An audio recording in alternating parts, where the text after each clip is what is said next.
Hello, and welcome to Out of Curiosity with Mz.ChiGurl. I'm your host, Mz.ChiGurl, and this is going to be my birthday edition episode for you guys. Some of you guys may know and may not know, but my birthday was July 19th. That's right, I'm a Cancer. Take that as you will. Some people think it's a good thing, some people don't. But um, I love the fact that I'm a Cancer. I think that I'm all that in a bag of chips. Hey. Anyway, back to what I was saying. Um, I plan to do a review of a couple of restaurants that I was taken to for my birthday, and I wanted to do a review of The Bear. A couple of weeks ago, I finally finished all 5 seasons. If you know me, you know I love to binge watch. For me, I don't know, it helps me to understand character development and things to that effect. And like if you're doing a murderous mystery or suspense, you're watching something like that rather. It helps me figure out who did what. And I'm like, okay, that looks weird. So and so must have done this. Anyway, back to what I was saying. So I'm going to do a review on that. And before I get started with all of those things, one of the birthday presents I got from one of my friends is this kit, and I wanted to show it to you guys because I thought it was such a nice kit. And it's a Black-owned business, and so I'm going to put their information in the description, and I'm going to give you a review of this little kit that I received for my birthday. So it says that the name of the company is called SoapJunkii. They spell it with a double I as opposed to a Y. This is called Summertime Shy Limited Edition Glow Kit. And so I'm going to show you some of the things that came in here. Now, I'm already using this glow kit. And so the body wash and the body scrub are in my shower. So you're not going to see that. But you're going to get to see the other things that were in here. So it also came with a mini candle. Oh, I didn't even open it. Let's open the candle.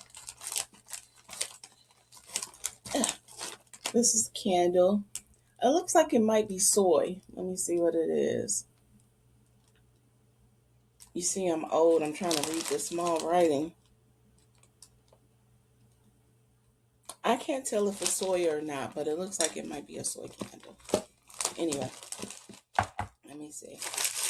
Then it came with this body whip, and this body whip had a different texture to me than I've seen with other body whips. And for those of you who know, you're gonna get this.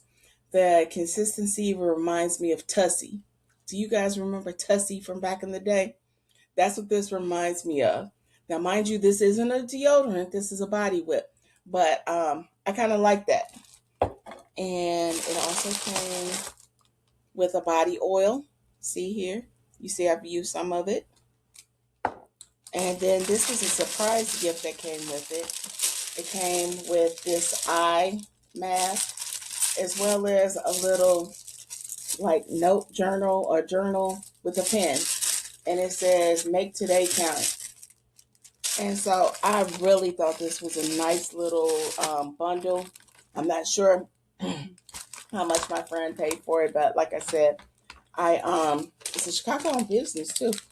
And so I thought I would share it with you. As far as the smell, it smells like baby powder and floral is what it smelled like to me. I'm not a floral girl, but I do love a good baby powder. And Summertime in the Shy, it seems more like spring in the Shy. But again, these are little nuances. And so for me, I would give it a 4.5. So again, I will put the link in my description. You guys can check out this Black-owned business that is in the Chicago area and see if you want to purchase this little kit as well. And remember, I didn't show you the body wash and the body scrub because those are in my shower. But I just wanted to give them a shout out. Like I said, I thought this was great packaging, and I love all the products that came in here. Thank you, friend, for my birthday gift. Okay. So next, let me see. Where do I want to go? Do I want to do food review. Let's do one restaurant because I went to two restaurants. The first restaurant I went on my actual birthday with my son, and I posted it on my Instagram. So if you would like to see the video, you can actually see it on my Instagram, Mz.ChiGurl. That's Mz.ChiGurl, Mz.ChiGurl. And yeah, let's do that. So I'm gonna share my screen. Okay, guys, here is my screen, and this is the restaurant that my son took me to. It's called El Che. So as you can see, we had something. This is called the Mar de Plaza. It's a seafood dinner. You see, it's enough for two. It came with scallops, prawns, oysters, and lobster tails. And then in the center, they put French fries, and then they have this butter sauce that they put all over the food. Oh my God, it was so good. The scallops were amazing. And the sauce was great too. I know that sauce, I'm going to be paying for it if my doctor takes my labs again anytime soon. So this is the Mar de Plaza. Let me show you the next one. So we wanted to do surf and turf. Oh, let's see if it'll let me go back. So it will not let me go back. Anyway, the previous screen was of a steak. We had a ribeye that we shared. For those of you who know, I don't eat broccoli. My son got the broccoli, and then I got the zucchini. That's what this is. As far as dessert, my son got a peach cobbler sundae, and the restaurant surprised me with ice cream with chocolate crumble on top of it. These are our cocktails. My son got the Midnight Sun, as you can see. I guess the sun was the ice cube. It was supposed to be like a strawberry puree. It was funny because my son was trying to wait for it to melt and it never melted. So he was like, never mind, and got another drink. So that was his first drink. Then he had the, what is this called? Prickly Pear Paloma. And so he said that this was a good drink. As far as me, I had the Jungle Bird. Actually, it's called, their version of the Jungle Bird is called the Smoked Fernet Jungle Bird. It did taste a little smoky, but it wasn't to the point where it was like savory and it bothered me. I actually wound up having another one. But before I had that second one, I wanted to try another drink called the Summer Jam, which is this one. It wasn't sweet enough for me. I really like my sweet drinks, tiki cocktails, if you will. And this had, it was just a little too bitter for me. So I sent that one back and got another Jungle Bird. And that was my birthday dinner. All right. So now I'm going to stop sharing my screen and then we're going to talk about the bear. So, you guys know we've talked about this perimenopause, and now I'm still in my early 50s, but that perimenopause is kicking my butt, honey. I mean, don't get me started on all the things that I am feeling because of perimenopause. So, long story short, I had to type up my notes about the bear. So, I'm going to be half reading. I really have this as something, to go to so I don't forget it. Anyway, so let's start. So, when the bear came out, I heard a lot of buzz about it and that it was good and this and that. And I don't know if it's because I'm in Chicago and the bear takes place in Chicago that, people were really talking about, ooh, let's go visit the places that were in the bear and have this and have that. And so it seemed like, I think at one point I remember people were doing the bear tour. It was a foodie tour where you could go visit the different restaurants that were in the TV show. So that really appealed to me as a foodie. I like trying different restaurants and so forth. But again, I like to binge watch. So this TV show came out in 2022 and it just ended this year in May. And so they have 5 seasons, and I'm about to talk about all 5 seasons, but don't worry, it'll be a quick review. It's not going to take that long. All right. So we start out with me watching season one. Season one basically starts off with Jeremy Allen White, I want to say is his name. He's the lead actor. I'm familiar with him as an actor. He played in a Chicago TV show called Shameless. I watched Shameless, I don't remember how many seasons. My son got me into it and I binge watched it and I loved it. But then the problem was that the show was still on. And so I never went back to watch all the seasons that happened after my son had me binge watch it. So I didn't get to see how it ended. But I do think that Jeremy is a good actor. And so to see his growth on this show was really something too. He really, I think, delved into it, and I believed his character as Carmi or Carmen. I want to say his name is Brazado, but for short, they call him or his family the Bear or the Bears. Anyway, so he had an older brother and a sister, and his other older brother was the owner of this restaurant called The Beef. Well, his brother committed suicide and left the restaurant to him. Carmi was not in Chicago. He had been training and basically building his own life as a chef and making a name for himself. He actually became a Michelin star chef in New York at a fancy restaurant.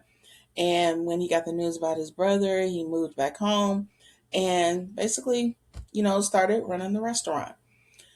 Of course, the restaurant is like a fast food joint, if you know what I mean. One of them places that you go get the fast food, is greasy and you love it, but your doctor doesn't because it's bad for you. And he decided that he wanted to make some changes. He also meets another character that's called, and let's see, actually, I'm going to pull her up because I want to make sure that I pronounce her last name correctly. I love this actress. I've seen her in a few movies as well. Her name is Ayo Debris. Sorry, I got a pop up. Ayo Edebria. I hope I pronounced it correctly. I apologize if I didn't. Anyway, she comes to the Beef, which is the name of the restaurant that not Michael, that Carmi inherited.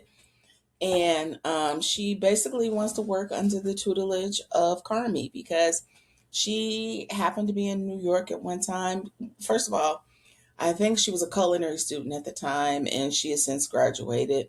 And she also tried to run her own business, a catering business, and it didn't do too well. So when she finds out that Carmi is back in Chicago, she goes to the Beef to inquire about working under his tutelage so that she can learn to cook as good as him. She would like to earn a Michelin star as well. Well, that first season, before I get into it, let me just say, spoiler alert, spoiler alert. I have one friend where I did a review and she said that I asked her, did she watch the movie that I review or whatever? And she said no, because I didn't tell her that I was going to be, talking about all the things of the movie. And she felt that she heard so much from me that she didn't need to bother to watch the movie. So I recommend that you watch The Bear, but I'm not going to tell you too much so you can still enjoy it. And but there are some spoilers, just so you know. So I just want to make sure that everybody knows. Spoiler alert! Spoiler alert! All right. So I'm trying some new things in case you didn't know. All right. So again, back to season one. I watched season one and it was just funny. I'm sorry, season one to me it was a slow burn. I was watching each episode and I'm like, I don't understand how the show made it to a second season. I was so bored. The only reason why I stuck in it is because of all the buzz. Now, I will say the end of the season, that hooked me. It hooked me and made me want to come back to see season two to see what was going to happen next. But that first season, I'm just going to tell you, it's a little slow moving and you just got to hang in there. It's going to be worth your while in the end, especially if you're into food and restaurants and the culinary lifestyle. I think you'll really enjoy it. Also, I think what kind of took away from me being really into it is because I didn't know if it was really authentic. So the restaurant is on the north side of Chicago. But to me, the people who work there, um, and the main character, Carmi, they didn't seem like Northsiders to me. Now, let's say there are two things about that. My view could be skewed because I'm all about the South Side. And as those of you know who are from Chicago, Chicago is heavily segregated, even to this day. But I don't visit the North Side like that. I mean, going to the North Side to me is like visiting another city. It was funny when I took my son to DC back when he was 12. The North Side reminds me of DC. Not a bad thing. It just seems like a whole different city than what I'm used to on the South Side. Also, I have interacted with men of the Caucasian persuasion as far as, working with them, friends and stuff like that. And those men that I've dealt with who are Caucasian or white, um, they were Southsiders as well, except they were Southwest Siders. They lived in the Bridgeport and Pilsen area. Well, the people in the show, they actually seem like Southwest Side white men as opposed to North Side white men. North Side white men to me are more sophisticated, bougie. um, I don't know. These were more. How can you say it? They were more laid back, and to me, North Side white men, in my opinion, are more. They have a stick up their butt. That's my opinion. Maybe I don't know them that well because, again, I am going to admit I don't do the North Side like that. And it was so funny because in season 4, I want to say, what is it? I looked it up too. Season 4, um, Sid, that's the female black character, Ayo. She goes to get her hair braided by her cousin who lives on the South Side. Long story short, once her hair is done, she was telling her cousin that she needs to, come by her restaurant. And her cousin was like, I don't do the North Side. And I was like, see, it's not just me. Whoever wrote that knows that black people don't do the North Side like that. And what's funny is, I'm going to give you a little history lesson here that I just learned about myself when I watched Lovecraft Country on HBO Max. It's still out there if you want to watch it. There was an episode from Lovecraft Country. It's episode 3, where the characters from that TV show purchased a home or they inherited it or something to that extent.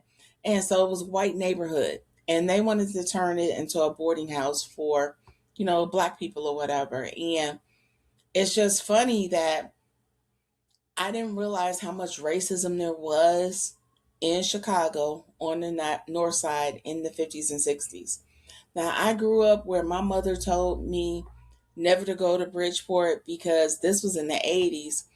A black young man was riding his bike in Bridgeport and he got beat up, and that was in the 80s. And so my mother told me to stay out of that area. And it's funny because as an adult, when I first started my career in corporate, I actually got a job in Bridgeport. And my mom was worried about me working over there and that, somebody might do something to me. And this was in 2000.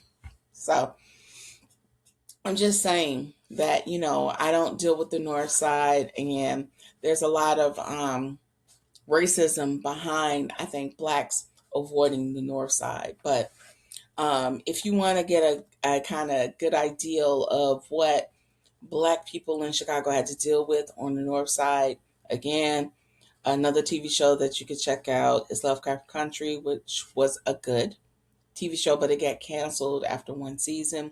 But episode 3 specifically will show you the racism that people had to deal with. Anyway, so I am taking too long just with season 1, so I am going to kind of move at a faster pace for you guys to keep you engaged.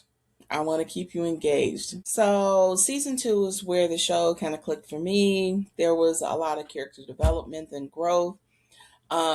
You're watching the restaurant owner invest in his staff, which I love. I love a boss that believes that his company will grow if he invests in his staff. And so he starts sending a couple of the employees who, like I said, this was a joint. He decides that he wants to actually open a fine dining establishment. He's not going to get rid of the beef completely because Chicago is known for its Italian beefs. And in this show, the beef is known for being a popular North Side staple. So he wants to keep that going. So like for lunch, they still do Italian beefs, but dinner is all fine dining. And that's also when he changes the name of the restaurant to the Bear instead of the Beef. But like I said, because he's starting to incorporate the ways of, culinary school and how fine dining establishments are set up, he gets pushback from the staff, but he gets more buy-in, of course, when he tells them, that he's sending them for training. So like 2 people go to culinary school. One person actually gets to go to Copenhagen to learn from, his colleagues. When I say his colleagues, I mean Carmi's colleagues, and improve their skills. And so I really loved it. I loved how the characters starting to get confidence about your skill. Seeing them really delve into, this new environment and learning new stuff, it just made you feel good. And so I really love that part of the show. Also, what I was surprised about is that in season 2, Carmi gets a girlfriend.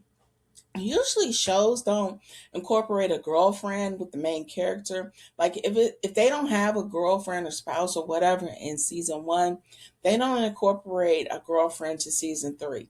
They gave it to him in season 2. Well, of course, this is a distraction for him, especially in the eyes of Sid or Sydney, which is the black actress Ayo. She feels that Carmi isn't as focused as he was prior to his girlfriend. And it's almost like she's a little jealous, but I don't know if it's necessary. Jealousy is kind of like, well, dude, if we're going to make this work, I need your attention. You know, get it together. You can't be doing this and that with your girl and then ignoring the staff, because essentially Sid is the second in command. So basically everything is falling on her, but she's still learning. And so she was like, get your head in the game kind of thing. Anyway, long story short, Carmi starts to feel the distraction and he starts to self-sabotage. He actually, at the end of the season, he ends his relationship quite horribly with his girlfriend because he doesn't feel like the relationship is going to work, and as well as his business is going to grow if he's in this relationship. He's like, if he wants to make it work, he has to sacrifice his relationship, and so he does.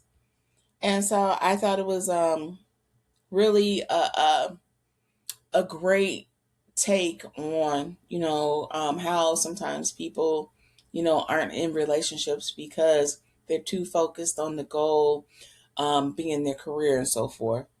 I feel like it was also surprising to me about him having a relationship because Carmi's character was so withdrawn and robotic and anxiety ridden that I didn't think that he would be able to have a relationship. He almost seemed like he was a bit on the spectrum and maybe a touch autistic. I don't know. I'm not a doctor, but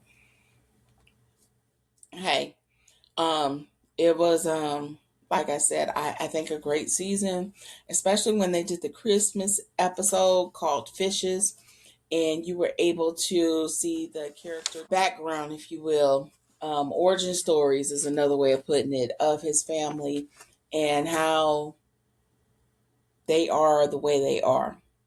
So, like I said, season 2 was really nice.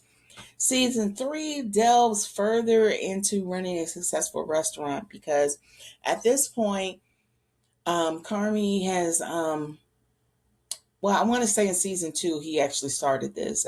He took on an investment partner, which is somebody that he calls Uncle Jimmy. And so Uncle Jimmy is not his real uncle, but on this show, there's going to be a lot of stuff of cousin this and cousin that. And they're not blood relatives, but they're just like really close. They grew up together and, they were so close that they were like family. And so he goes to his Uncle Jimmy, who has been around basically since his father abandoned his family.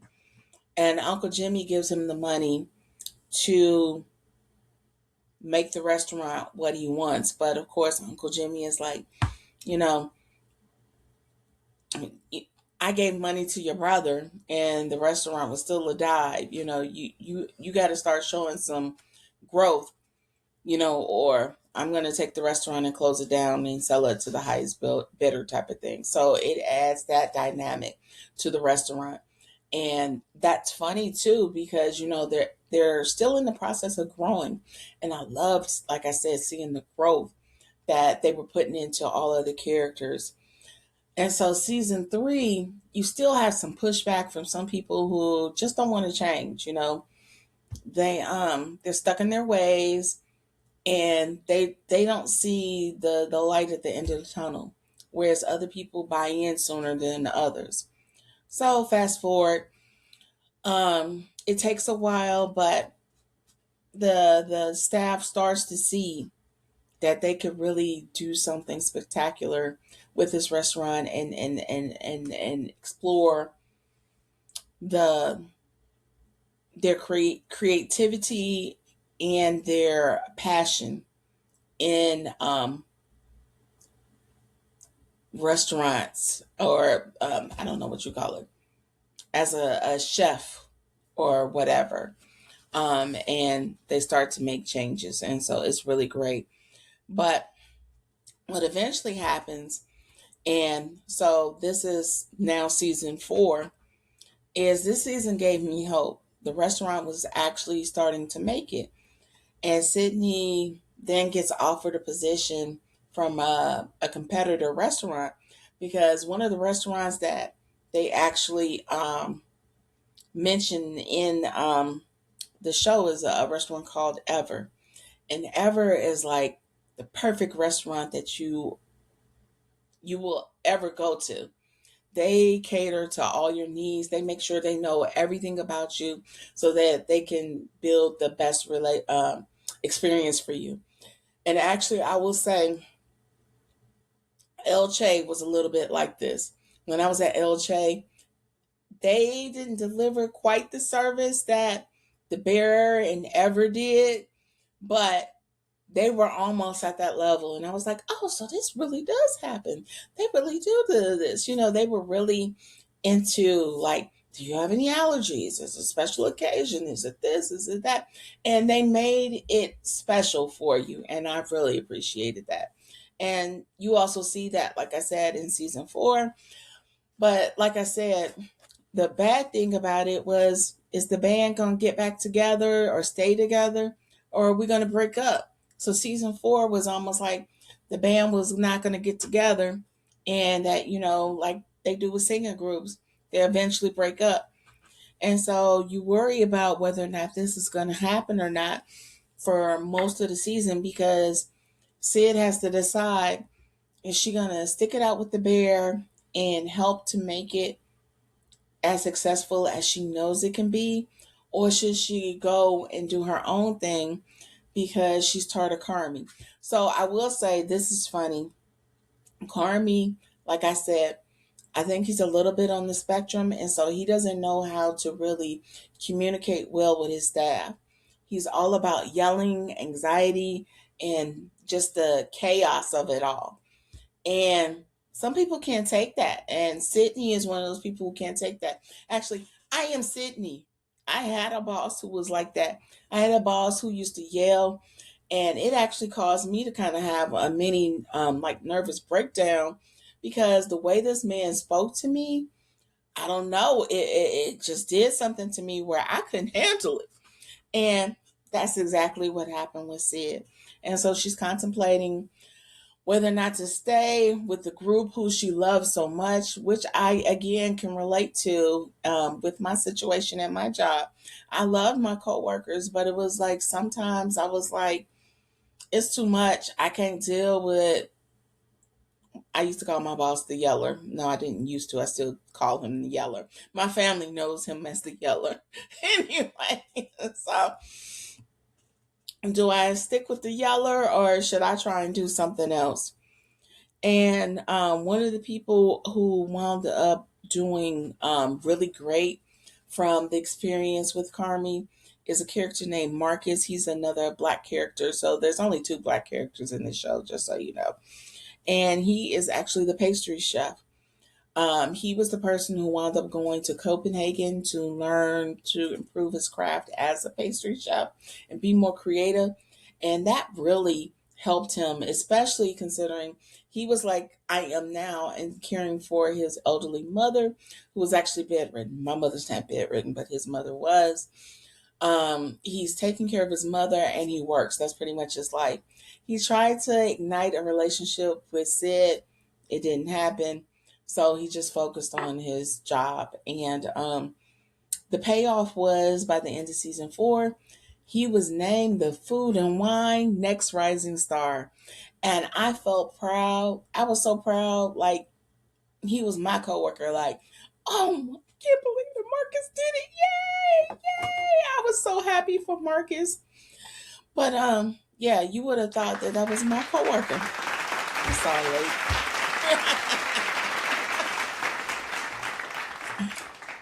I'm sorry. I'm still trying to get used to these sound effects. It might be too corny too. Like, I remember I watched a content creator who uses sound effects, and my son was like, "Oh, that's so corny." Let me know what you think about my sound effects, if I can get it on, the right pace. Because right now, I don't think that I'm doing it right.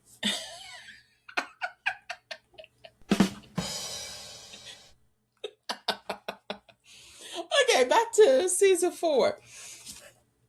And so, season 4, it feels like that all the training and such that everybody went through was starting to pay off. Then we go to season 5, and season 5 is the storm. It's complete chaos. It's funny because it's about a massive rainstorm hitting Chicago and causing all type of angst in the restaurant.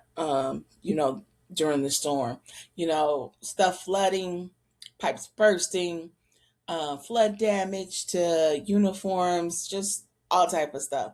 We actually went through this, I want to say early July, that everything was flooded and nobody could do anything and things were damaged. And so what was funny about it is that I was okay with the storm the first episode. Then the second episode, still a storm. Third episode, I got pissed and I was like, how long is it going to be raining? How long are we going to be dealing with the storm? I'm like, this storm is irritating me. And I think it was on purpose. They wanted you to feel everything that the staff was feeling because season 5 is all one day. I don't know if that's like Groundhog Day where you keep repeating the same day. They're not repeating the same day. The season is repeating the same day. They're not repeating the same day. And so this whole day, this whole season takes place in one day. And it's about after Marcus is named the next rising star, the business takes off and they're fully booked and everybody wants to come to the restaurant. And Uncle Jimmy wants to close the restaurant because his money's funny. And so he's like, he needs the money. The restaurant's not doing what it needs to do. And he can't afford to keep, putting money in a money pit, if you will. And so he's trying to close the business. So you feel all this anxiety. And for me, as a person with anxiety, whew, it was a lot. It really was a lot. But I will say that once I realized that the season was just going to be this storm and I had to live with it, I was all in it. I was, how can you put it? I was rooting for them. I was like, you can do it. You can do it. And so it was all about finding out if they could do it. And they did. Season 5 was a polar opposite of season 1. Like I said, season 1 was a slow burn, but season 5 was fast paced. It was engaging. It was beautiful. You got to see the food that they were creating and the dishes. You saw the experiences they were creating for their customers. You saw the teamwork of the staff that, when one faltered, another one picked it up. Everybody pitched in. Everybody did what they needed to do to make the restaurant successful. And so I absolutely love this show. I gave the show an 8 out of 10. I was able to relate so much with the show. For those of you who know me, you may or may not know that when I was younger, I actually wanted to be a cook or a chef. And I wanted to go to culinary school. But I had a boomer mom who told me, you can't make no money as a cook. You need to go in business. And so that's what I did. So watching this show actually gave me some time to, I guess, reflect on, could I have, actually gone into that industry and made something out of my, what I thought was, I was a good, cook and could do the things. And I was like, yeah, I wouldn't have been able to survive that lifestyle. That And it's funny too because I want to say 18 years ago, I was unemployed and I thought about going to culinary school back then. And I remember when I was applying to a culinary school, one of the first things they asked me was, how passionate are you about going to culinary school? And I had to give them a number. And I told them that I was about 80%. And they told me, no, come back when I was 100. And like I said, I actually have lost my enthusiasm for cooking. I actually don't like cooking anymore. I like going out. I don't want to cook no more. Like when I was cooking, I felt like I was the cook, the house cook, the slave cook. I don't like it no more. And so I'd rather go out and eat than to cook. Don't get me wrong. I am doing a little ditty here and there, but I don't get any enjoyment out of it anymore. And so it was good that, I never did go through it. I think I could have been successful in the beginning, but I would have been looking for a second career after I lost the passion. So if you're passionate about food, if you're passionate about the restaurant business, check out the bear. It's worth the watch. Now, let's review my second restaurant. So that was actually, I went to Oakville Grill and Cellar, and I went there yesterday. And this was my second birthday dinner one of my friends took me to. So I'm going to share my screen and I'm going to show you what I had. All right, so here's Oakville. This one's not a video, so I don't have to worry about it going too fast. This is also in the Fullerton Market area. There are so many restaurants over there. City Winery is over in that area too. So it's like now I'm starting to get to know the area. Like I just saw that there's a Nobu over there. I didn't know there was a Nobu in Chicago. And so when I saw it, I always heard of Nobu in LA. I saw yesterday it was over there. So I might be doing a review about Nobu. But we'll see because these two outings I didn't necessarily have to pay for. The first one with my son I pitched in.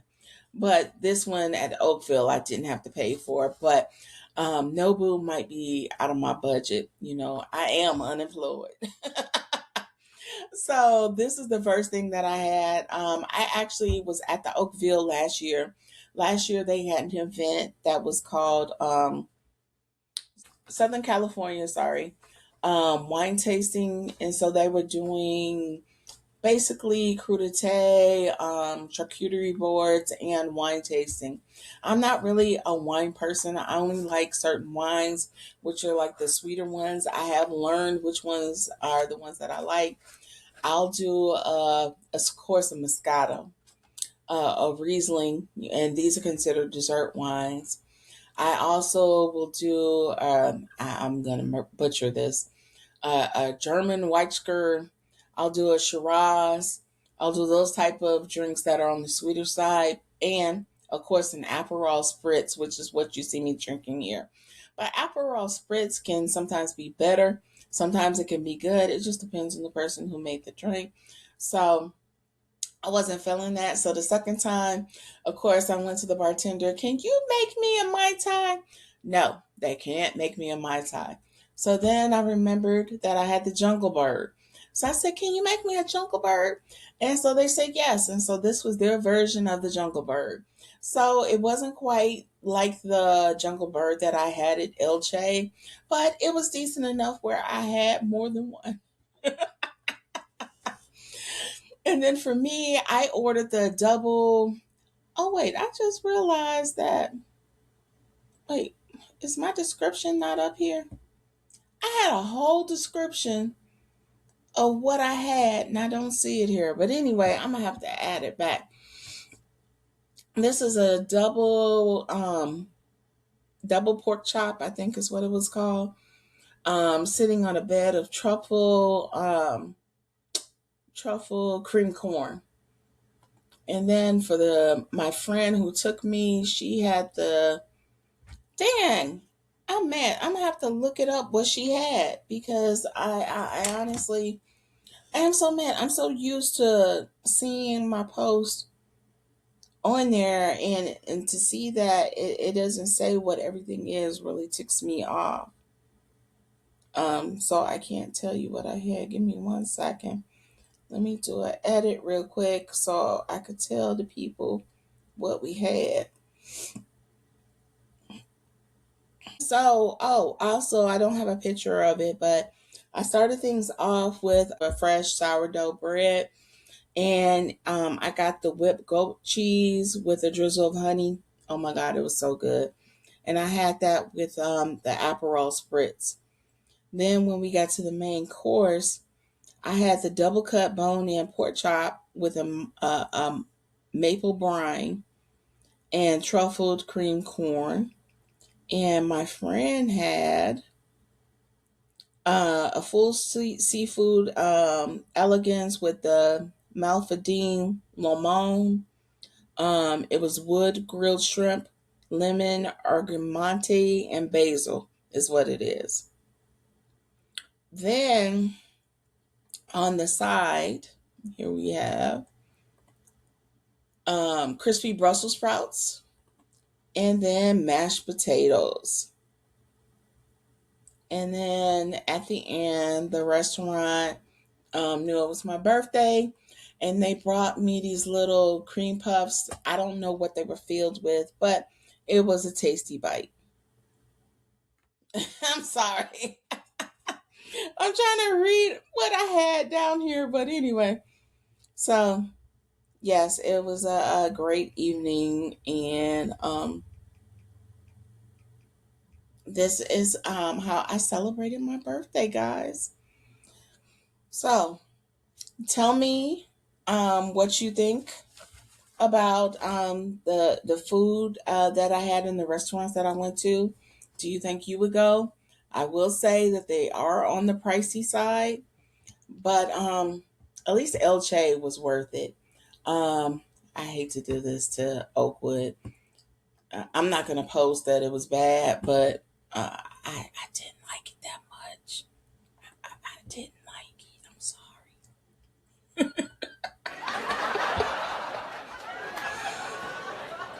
So I don't think I'll be going back there, but I just wanted to. It's pretty. The food was definitely pretty, but yeah, it wasn't my cup of tea. Thank you for joining me for my birthday review of. Oh, I want to tell you one more thing. I got a movie review for you too.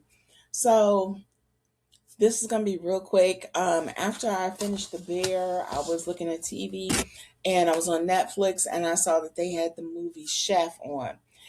It was written and produced and stars Jon Favreau. Jon Favreau did a great job of, again, giving you a look into the culinary world as a chef. It starts out with him being a chef in a restaurant. The restaurant gets reviewed by a critic. He gets pissed by the critics' review. They have kind of a Twitter war. As a result of his comments online, he actually loses his job at the fine dining establishment. He's also a dad. He and his ex-wife are amicable, and I guess him being the head chef at a fine establishment, kind of interferes sometimes with him being a good father to his son. Now that he's been let go from his job, he is now able to spend more time with his son. Also, his ex-wife and he, because they are friendly, she suggests that he get a food truck. So then it starts an adventure of him starting up this food truck and cooking the way he wants to cook without having to deal with a investor or restaurant owner telling him how to cook. This also results in him getting a good review from the food critic that he was at war with in the beginning of the movie. And that same food critic becomes an investor in his new restaurant called El Jefe. And guess who the food critic is, y'all? It is Uncle Jimmy from The Bear, Oliver Pratt. So, if you are looking for a feel-good movie again, and you're a foodie and you love that life, check out the movie Chef. I think it's only going to be on Netflix until July 31st, which is, oh my God, today. That's almost, today isn't the 31st, but I'm saying that we're close to the 31st. So you only have a few more days to the end of this week to check out the movie.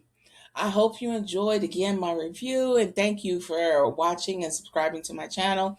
Please make sure that you're liking the videos if you do like them.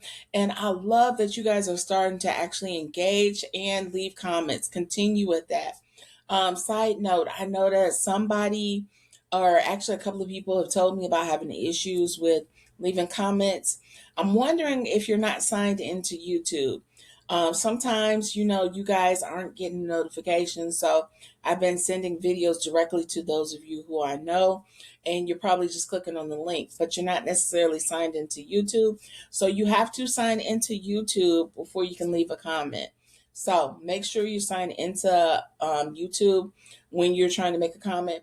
If that doesn't work, try logging out and then logging back in. But if you continue to have issues, I'm sorry, you're going to have to reach out to YouTube for technical support. Thank you again for joining me, and I'm so happy to be here to celebrate another year with you and provide you with more great content. And actually, I do have so many more things that are coming up for you. I'm actually going to be taking the Black Foodie Tour this upcoming weekend. And so look for that content. And then let me see, September, I'm going to have the Click Fest. So I'll be able to give you more about that as well. Thank you again. Bye.